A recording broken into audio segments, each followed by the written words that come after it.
গভীর রজনীতে আল্লাহর নবী ঘুমিয়ে আছেন। গভীর রাত্রে মক্কা শরীফে হযরতে জিবরাইল এসে বলেন, আসসালামু আলাইকা ইয়া রাসূলুল্লাহ, ইন্নাল্লাহা ইয়াকরাউকা সালাম। হুজুর, আল্লাহ আপনাকে সালাম বলেছেন। আর আমি দেখে এলাম আপনার ঘরের চতুর্দিকে কাফেররা তরবারি নিয়ে দাঁড়ানো। মেহেরবানি করে আপনি ঘুমের থেকে জেগে হিজরত করে মদিনায় চলে যান। নবীজি ঘুমের থেকে জাগলেন, হযরত আলীকে ডেকে বলেন, আলী রে, আমার বিছানার উপরে আরাম করে ঘুমায় থাকো, শুয়ে থাকো, আল্লাহর অর্ডার হয়েছে, আমি মদিনার দিকে চললাম। আমার ভাইরা, হযরত শেরে খোদা আলী রাসূলের দিকে তাকিয়ে বলেন, ইয়া রাসূলুল্লাহি, আপনার বিছানায় আপনার চাদর, আপনার কম্বলখানা গায়ে দিয়ে আমি শুয়ে থাকবো। সকালবেলায় কাফির বেঈমানেরা এই ঘরের মধ্যে ঢুকে আপনার বিছানায় আপনার চাদর মুড়ি দিয়ে আমি আলীকে তারা মোহাম্মদ মনে করবে, আর আমাকে মোহাম্মদ মনে করে তাদের তরবারি দিয়ে তারা আমাকে টুকরা টুকরা করে জমিন থেকে বিদায় করে দেবে। আমি আলীর দিলের মধ্যে কোনো দুঃখ কষ্ট থাকবে না, বরং আমার মনের মধ্যে এটাই তৃপ্তি হবে যে আমি আলীর জীবনের বিনিময়ে আল্লাহর নবী দুনিয়ায় বেঁচে আছেন। ভাইরা আমার, নবীজি ঘরের থেকে বেরোলেন।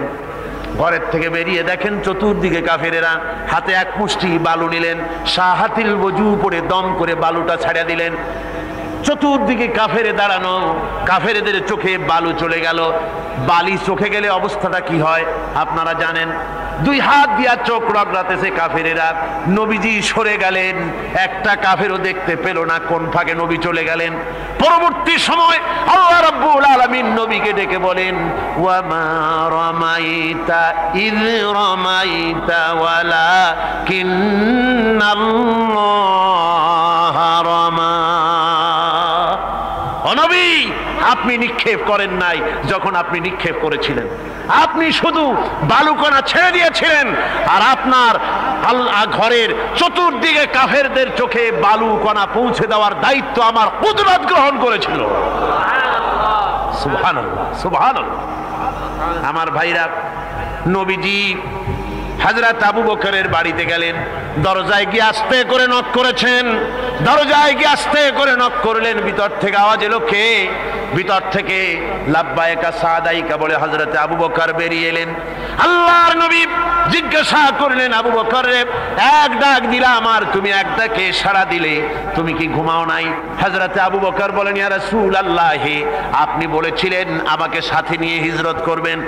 আমি চিন্তা করেছি না জানি কত গভীর রাত্রে নবীজি আসেন, আর আমার দরজার কিনারে দাঁড়ায়া নবীজি যদি দাঁড়ায়া দাঁড়ায়া ডাকে আবু বকর আবু বকর বলে, আমি আবু বকর যদি বিছানায় ঘুমায় আরাম করতে থাকে, নবীজির সঙ্গে বেয়াদবি হয়ে যাবে, এই ভয়তে আমি বিছানায় না শুয়া এই দেওয়ালের সঙ্গে দাঁড়ায়া দাঁড়ায়া ঘুমাচ্ছিলাম। ভাইরা আমার, নবীজি হযরত আবু বকরকে নিয়ে চললেন। কাবার দিকে তাকালেন, বাইতুল্লাহ শরীফের দিকে তাকায়া নবীজি চোখ থেকে দর দর করে পানি পড়ে আর ডেকে বলে, রে খানায় কাবা, ওরে কাবা, বড় আশা ছিল তোর খেদমত করব প্রাণ ভরে, কিন্তু তোর নিষ্ঠুর সন্তানেরা তোর কাছে আমারে থাকতে দিল না রে। নবীজি হযরত আবু বকরকে নিয়ে মদিনার দিকে না গিয়া উল্টা পথে জিয়াদ মহল্লার ভিতর দিয়া, মিসফালার ভিতর দিয়া, সাবাব জাবালের সোরে, দুইটা পাহাড় পাড়ি দিয়া জাবালে সোরে যখন উঠলেন, ফজরের রক্ত হয়ে গেল। হযরত আবু বকর বলেন, হুজুর, গুহার একটা পায়া গেছি, এর মধ্যে ঢুকি, তা না হলে কাফেরেরা দেখে ফেলবে। হুজুর, আপনি বাইরে বসেন, আগে আমি ভিতরে ঢুকি, যেহেতু গুহার মধ্যে সাপ বিচ্ছু থাকতে পারে, যদি কোনো সাপ বিচ্ছু থাকে আঘাত আমার প্রতি আসুক, আল্লাহর নবী মাহফুজ থেকে যাক। হযরত আবু বকর গুহা সাফ করে হুজুরকে ডাকলেন। হুজুর বলেন, আবু বকর, সারা রাত হেঁটে হেঁটে পা বেদনা হয়ে গেছে, তুমি বসো, তোমার উরুর উপরে মাথা রেখে আমি একটু ঘুমাইয়া যাই। নবীজি আরাম ফরমালেন। হযরত আবু বকর নজর করে দেখেন গুহার ভিতরে অনেকগুলি গর্ত, কোন গর্ত থেকে কোনো সাপ বিচ্ছু আসে নাকি। রুমাল ছিঁড়ে ছিঁড়ে গর্ত বন্ধ করতেছিলেন। দু একটা গর্ত যা বন্ধ করা গেল না, পা দিয়া হযরত আবু বকর চেপে ধরেছেন। এক পাহাড়িয়া বিষধর সাপ দংশন করেছে হযরত আবু বকরের পায়ের উপরে। হযরত আবু বকর বিষের যন্ত্রণায় চোখ দিয়া দরদর করে পানি পড়ে। রাসূলের ঘুম ভেঙে গেল। নবীজি তাকায় দেখেন আবু বকর কান্দে। হযরত রাসূল বলেন, আবু বকর কান্দো কেন? বাড়ির কথা মনে পড়ে গেছে নাকি? বিবি বাল বাচ্চার কথা মনে পড়লো নাকি? কান্দো কেন? হযরত আবু বকর বলেন, ইয়া রাসূলুল্লাহ, আল্লাহর কসম করে বলি, যেই দিন আপনার প্রতি ঈমান এনেছি, আল্লাহর প্রতি ঈমান এনেছি, এই কলিজার ভিতরে বিবি বাল বাচ্চার চাইতে আপনার মহব্বত বেশি। সাপে আমাকে কেটেছে তাই কাঁদতেছি।